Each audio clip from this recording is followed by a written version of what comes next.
Bonjour et bienvenue. Le post du jour s'intitule Petit, plus qu'une question de taille en français.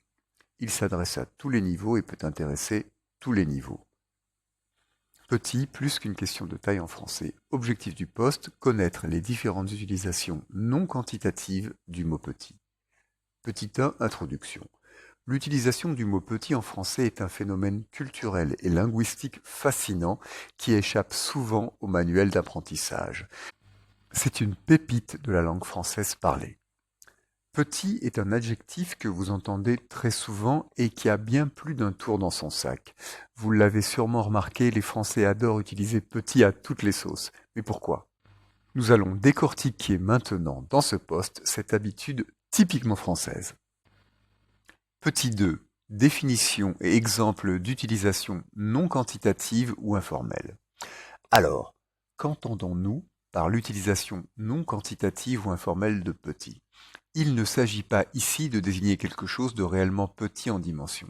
Souvent, petit est utilisé pour ajouter une nuance de.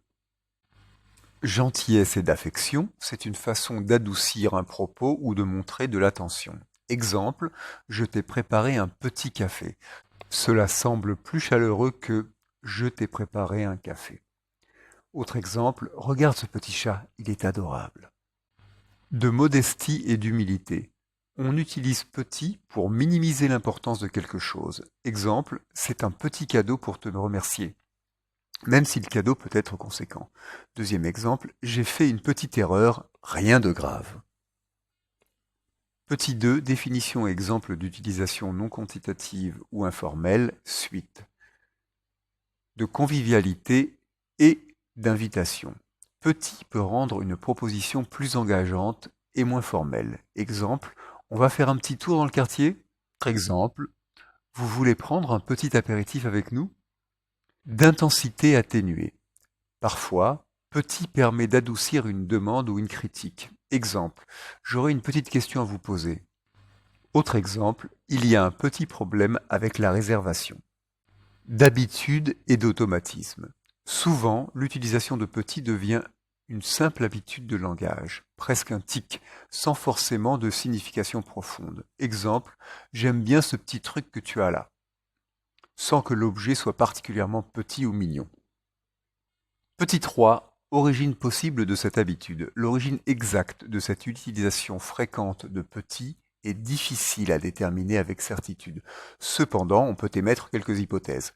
Besoin d'atténuation et de politesse. La langue française est souvent perçue comme une langue qui valorise la nuance et la politesse.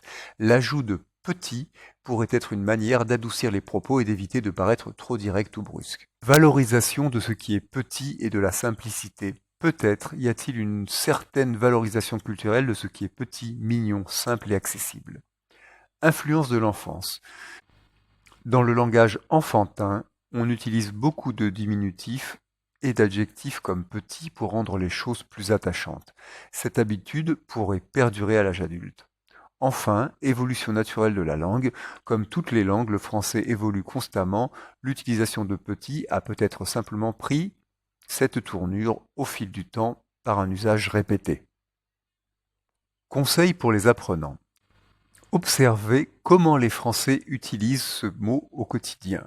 Vous serez surpris de la fréquence et de la variété de ses emplois. Intégrez ces utilisations de petit dans votre vocabulaire. Cela vous aidera à sonner plus naturel et à mieux comprendre les nuances de la communication en français. Mais attention, comme toute habitude de langage, il ne faut pas en abuser. Utilisez-le avec parcimonie et dans des contextes appropriés. Petit 5, conclusion. Vous l'aurez compris, le mot petit en français est bien plus qu'un simple indicateur de taille. C'est une clé pour comprendre certaines subtilités de la communication à la française, une façon d'adoucir, de rendre plus amical et parfois même de simplement meubler notre langage. Alors, la prochaine fois que vous entendrez un Français dire un petit cadeau, un petit rien, etc., vous saurez de quoi il s'agit réellement. Et vous, connaissiez-vous toutes ces utilisations non quantitatives du mot petit? Dites-le nous en commentaire, c'est toujours utile pour les autres. Merci de partager votre expérience. Réaliser ce petit post m'a bien fait plaisir. C'est tout pour aujourd'hui. N'hésitez pas à me contacter pour plus de renseignements ou des cours particuliers. Merci d'avoir regardé cette vidéo. Bonne journée, à bientôt. Crédit pour ce post. Merci à Google, Gemini et moi-même. Au revoir et à bientôt.